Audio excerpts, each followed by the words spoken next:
So I think it's helpful first to talk a little bit about why we felt like this study was important.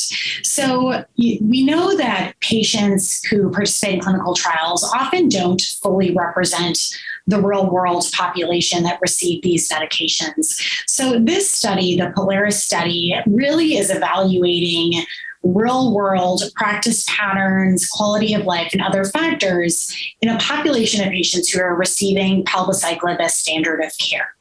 So for the purpose of this abstract, we wanted to focus on those individuals who are Black, Indigenous, and people of color who are often underrepresented in trials and may not have as much specific data on their practice patterns and outcomes. So in this study, we identified that particular subset who was captured within the POLARIS study that met that criteria. And we looked first to see what types of practice patterns, emerged for this population. And we saw that in general, about half of the patients were receiving palbociclib in combination with an aromatase inhibitor, usually letrozole or anastrozole. Although there were certainly other patients who were receiving it in smaller numbers with either exemestane or fulvestrant. We also saw that palbociclib was relatively well tolerated with relatively low rates of dose modifications and adverse events. And that was true regardless of which endocrine therapy partner was included when the patients were receiving palbociclib. And these rates in terms of events were actually quite similar to what we saw in a previous overall evaluation of the patients participating in POLARIS, sort of suggesting that there are not meaningful differences between the BIPOC population and the population as a whole.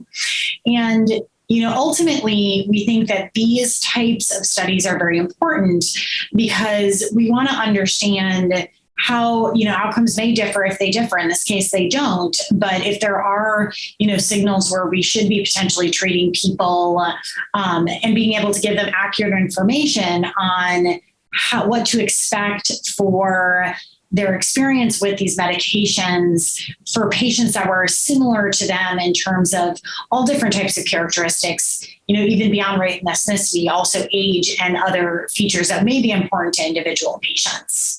I think it's important to understand first why we conducted this study. So we realized that clinical trials are not always representative of patients in the real world who may have significant differences compared to the people that participate in traditional clinical trials. So this study is part of a larger study, the POLARIS study, palbociclib and hormone receptor positive advanced breast cancer. And this is a multi-center prospective non-interventional study in which we evaluated over 1,000 patients, 1,280 to be specific, in the United States and Canada, who are receiving standard of care palbociclib and evaluated them through clinical assessments, quality of life questionnaires, blood samples, and record review to understand treatment patterns, how their medications are sequenced, as well as important clinical outcomes and quality of life. So for the purposes of this study today, we wanted to focus specifically on Black, Indigenous, and people of color who are often underrepresented in these clinical trials and their treatment patterns and their experience on palbociclib. So out of our subset of patients, we identified 159 patients who are Black, Indigenous, and persons of color. They had a median age of 61 years old. And in this subset, 59% were Black, 35% Hispanic, 3% American Indian or Alaskan Native, and 2% Pacific Islander.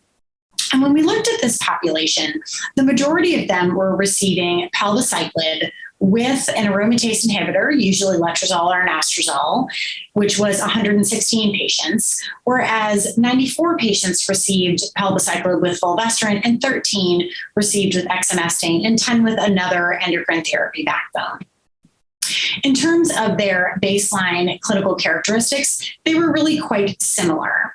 The vast majority of them were receiving their palbociclib for metastatic disease, although there were a few patients who received it for a locally advanced stage 3 disease.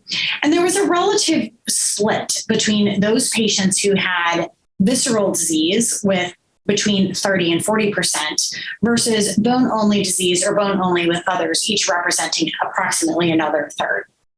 Now, most of these patients received their palbociclib in the first line, with between 60 and 80% receiving that first line, with 12 to 15% second line, and less than 10% for the overall receiving this in the third or greater line.